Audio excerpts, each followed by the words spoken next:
It's like a war. We're live. Yeah, we're talking about it. Okay, good. So I'll do it quickly again, just for people in case people are our audience. Could be maybe our home audience. I don't know.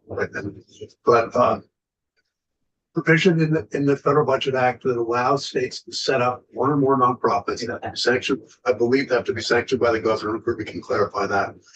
For the purpose of making scholarships to kids for things that take place within the confines of the school system.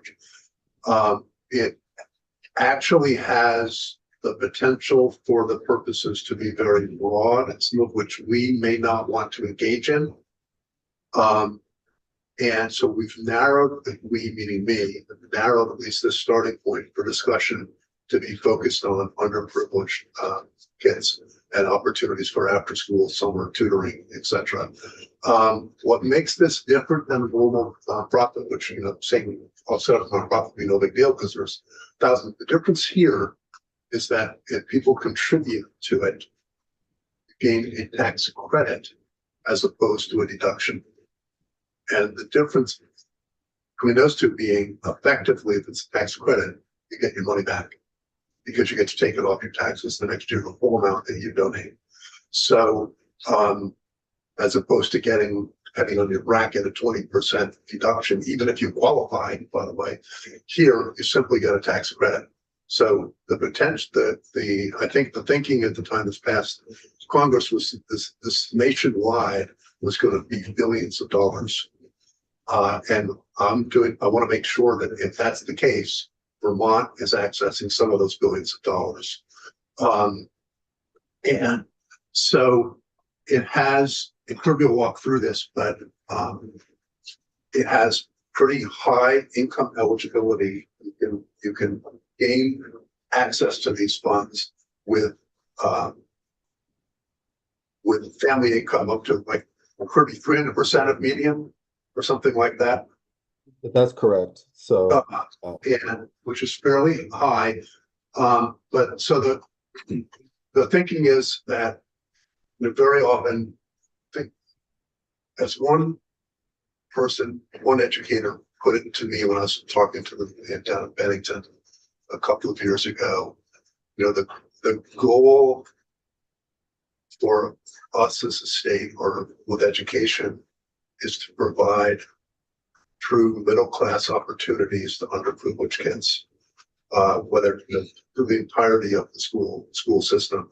And so that's what I had in mind as we're putting this together, because the kids of middle-class and upper-class families have much more access to things like summer programs through schools, after school, and tutoring opportunities. And the goal is to put this thing together in a way to allow the creation of a nonprofit, one or more across the state, that would help those kids have access to the same kinds of some of the things that middle class kids have access to. And we don't have to figure out the entirety of the confines of this. That would be up to the nonprofit. They develop their own mission, but it would have to be consistent with what's here in the legislation. It cannot be used. And the intent, frankly, on the federal level, may have been initially to make it easier for even families with means to send their kids to private schools. That's out here. We narrowed this way in so that we're talking about our publicly to funded kids having access and access to things that every other kid has access to. So that's kind of the thinking here. Proportionally, if they were right when they do the federal budget estimates, this is hundreds of millions of dollars that we could potentially use for the benefit of underprivileged kids in Vermont if we gain our share of it through setting up systems that are effective for doing it. I don't know if you have any immediate questions or listen to Kirby first, saying the answer. Well, quick question. It doesn't sound like it's going to cost us any tax. It doesn't cost us anything. And the way that, one way to think about it is that any of us sitting in this room, let's assume we're all middle class people, for the sake of discussion here. The question for us would be, With rocks running across the back of it.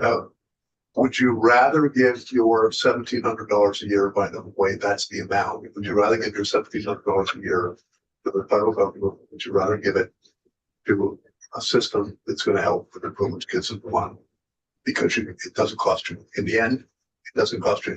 You don't have any money for 6 months, so you get it back through the tax credit after the fact.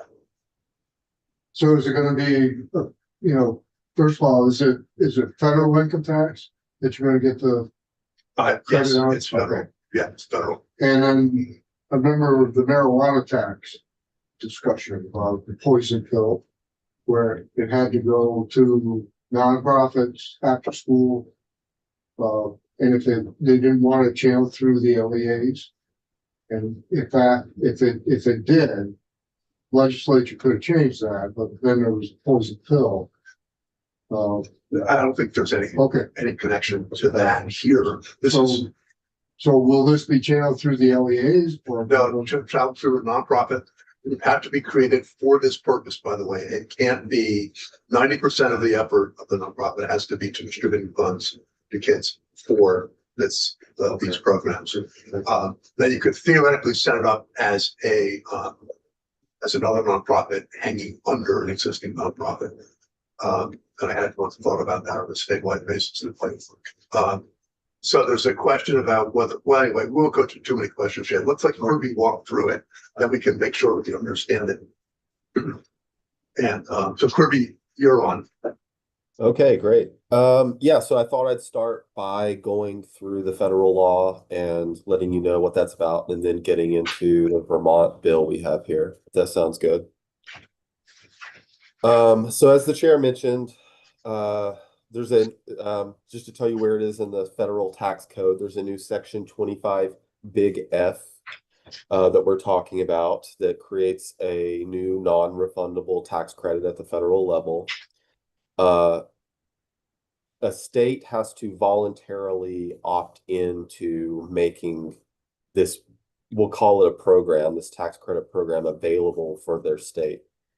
And that really goes to whether it's available for contributions to what's called scholarship granting organizations, or SGOs, within that state. But the basics of it is that there's a non-refundable credit for qualified contributions to SGOs made by an individual.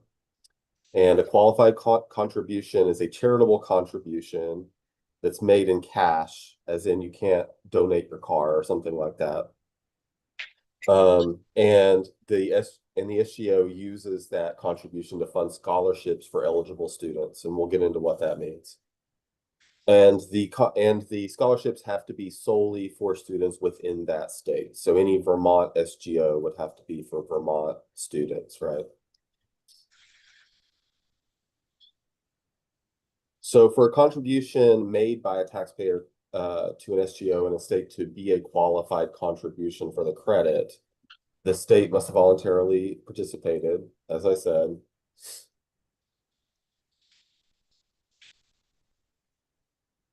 The amount of a credit, as the chair went over, is $1,700 in contributions for each year.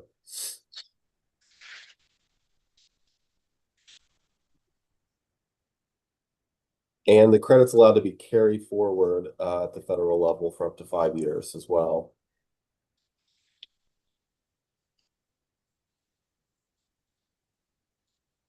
Now, the SGOs at the federal level also have to follow several requirements. And the way this works is that the governor would identify what those SGOs are in Vermont, and they would have to meet all the requirements of the federal program, as well as whatever additional requirements you want to include, which there are some limitations added by the Vermont bill here. But under the federal level, the SGO has to be a 501c3. It has to prevent commingling of qualified contributions with other amounts. That is, they have to have an account set aside just for scholarships. There's a lot of requirements about how the scholarships are done. For instance, the organization must provide scholarships to 10 or more students who do not all attend the same school. The organization cannot spend less than 90% of its income on scholarships for eligible students. I think the chair mentioned that one. The organization cannot provide scholarships for any expenses other than qualified expenses. And then this references another part of federal law, but I'll tell you what some of the qualified expenses are. Tuition, fees, tutoring, room and board, computer technology and computer equipment. And then within that, supplementary items and services qualify. And a supplementary service, for instance, could be an after-school program, to give you an idea of what that is.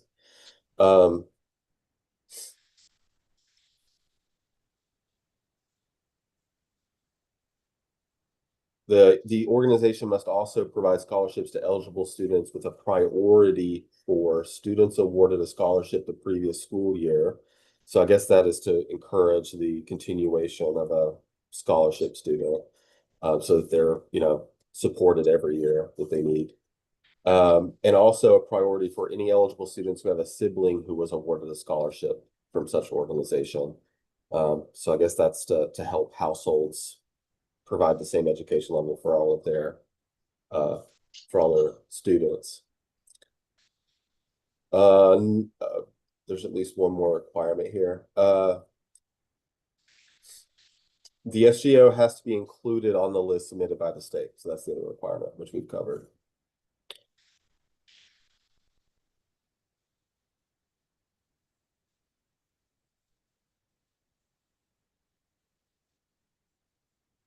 Another requirement is that the organization cannot earmark or set aside contributions for scholarships on behalf of any particular student.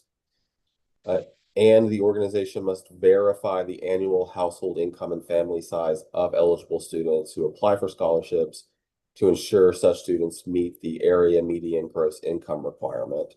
The area median gross income requirement under the federal law is 300% of the area median gross income, which means that a student from a household that the Vermont average area median gross income is about 234,000. So a household of,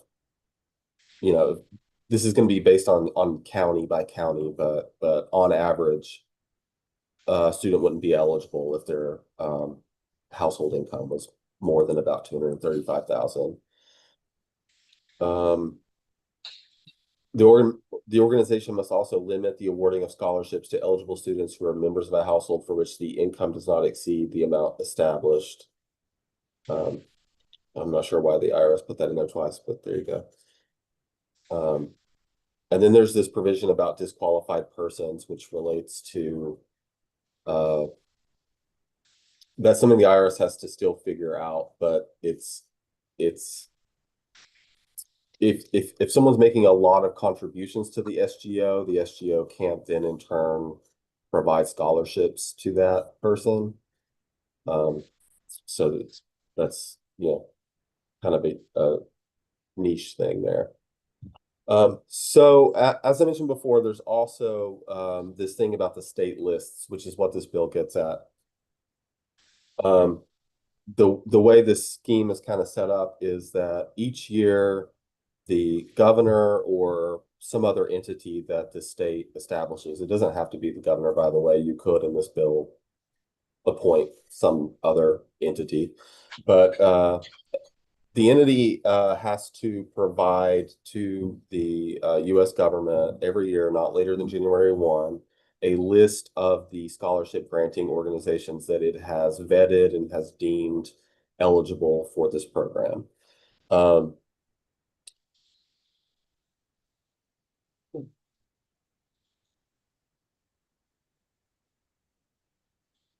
And basically, if a state does not allow this to happen, then the state can't provide a list, and there would not be any SGOs in that state that could participate.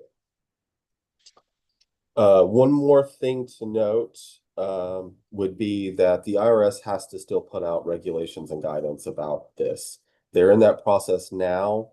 They're gathering comments for their regulations.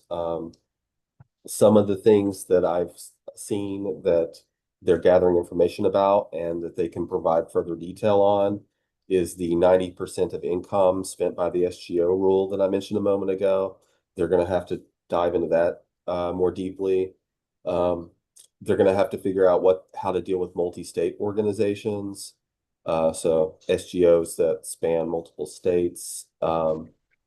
This is written so that the SGO takes contributions from Vermont, and then that SGO has to spend them on Vermont. So what do they do about multi-state ones?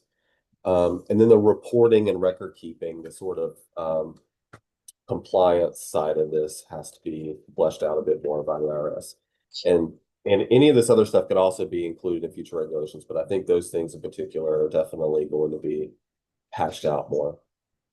So if you have any, I'll stop now and ask if you have any questions about the federal law, and then get into the state proposal here. Could we do with any idea when the guidance might be forthcoming?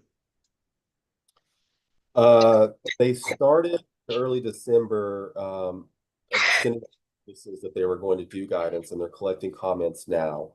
I know that. I've seen that, the stuff's publicly available, and I've seen that they've received some comments. Some of the comments I saw related to the eligible expenses and what kinds of programs, after school programs and summer programs, things like that, are going to be included.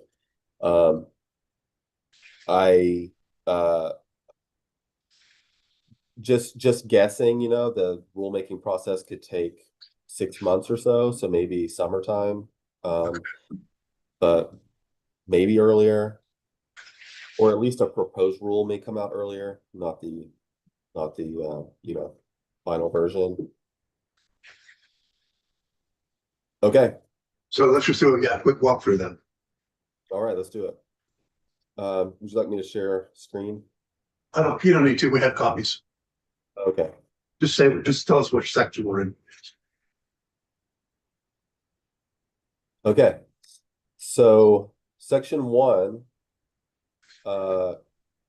creates a new statutory section in the title for the governor. And in this case, would be giving this power to the governor to create a list. So it says annually on December 1, that's giving a month lead time before the January 1 submission to the U.S. government.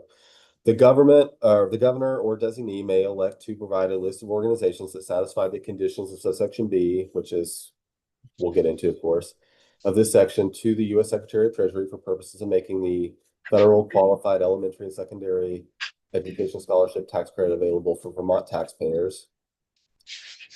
And it also adds that it shall be presumed that an organization listed in the previous year will be listed in the subsequent year unless the governor finds the organization has failed to meet the requirements of this section.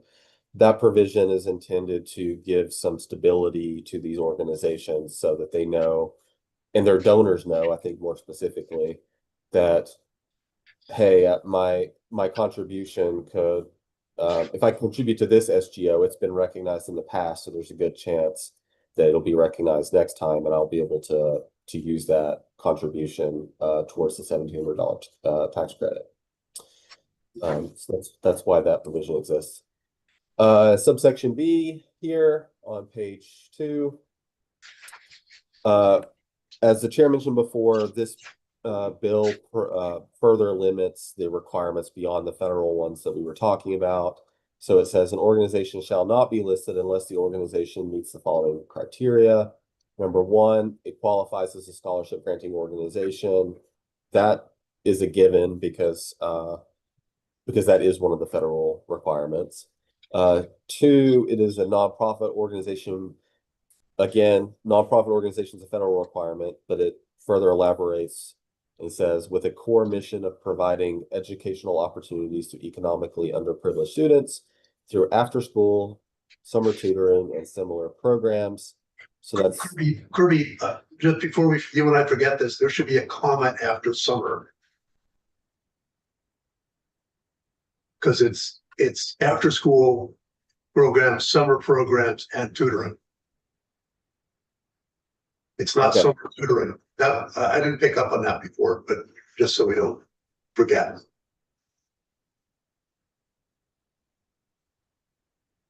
I didn't pick up on that the first time. So anyway, sorry. Yeah, I think, yeah, when we were putting this together, I thought you meant specifically tutoring over the summer. Oh. But, okay. And then 3, all grants and scholarships provided by the organization are to students attending a public school or an independent school that is also capable of receiving public tuition. I do want to note that we don't define economically underprivileged here, so that's going to end up being at the discretion of the governor, essentially. And it could just be that it looks like each organization, when it's formed, is going to have some kind of mission statement. And so how I imagine this will be administered in the real world is you look at that mission statement for the organization and you see whether it says something to the effect of serving underprivileged students. And then subsection C says that the governor may audit an organization, which is something the governor could do anyway, but sort of just a little bit of a guardrail provision added there. And that's it. The gist of it is that Vermont will participate in this tax credit program. It will be the governor that provides the list, and the governor, when recognizing SGOs in Vermont, will have to go a little farther than the federal requirements by focusing on the core mission of the organization.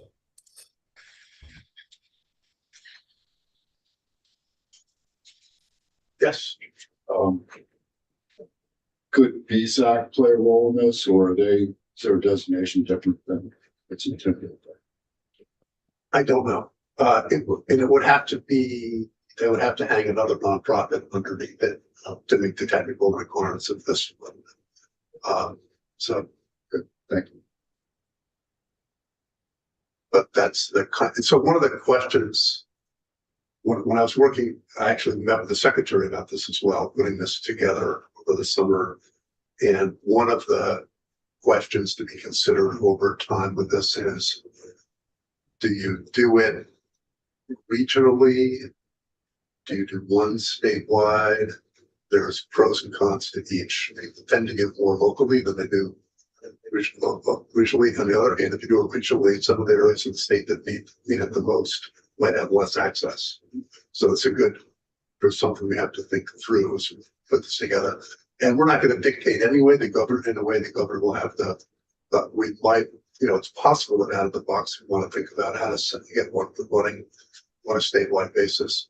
I don't know. One thing I would add there is that the federal requirement is that it be a 501c3 organization, and Yes.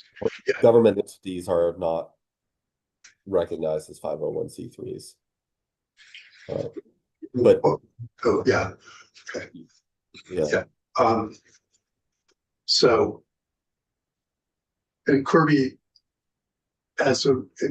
realistically, are we going to have to, do we need to let this bill sit until the regulations come out, or the guidance comes out, or not? At this point, I don't think you necessarily have to do that. I think the regulations could change some things, but I think that it's most likely going to change how it's implemented, not around what you need to do. In fact, there was a different IRS notice, which I probably should have mentioned, that they're planning to put out guidance on how states can opt in early. This program is supposed to start January 1st, 2027, but some states are so interested that they want to opt in before 2027, and the IRS is trying to create a way for them to do that. So, based off of that, I would say that the IRS doesn't consider it too early to act now. The questions? As we know, the bill kind of change a little bit as we get it all together. So, I said it at the beginning, but just to say it again, I think, the federal program out here, we narrowed it in to really try to focus on underprivileged kids and provide opportunities they otherwise wouldn't have. So Kirby, when we talk about, and again, I wasn't clear with you, so you didn't understand. So when I was thinking about summer programs, does the summer program, if that's what we were trying to use the money for in part, have to be a program operated by the school, or is it just for students who meet the requirements of being Vermont students? That's one area where the IRS regulations are probably going to have to clarify some things. The way it's written in the federal statute is that it references something called a Coverdell education savings account and what expenses are allowed under that. And my understanding is that currently there are after school and summer tutoring type programs that are allowed to be used. That is sometimes limited to a program run by a school, but not always.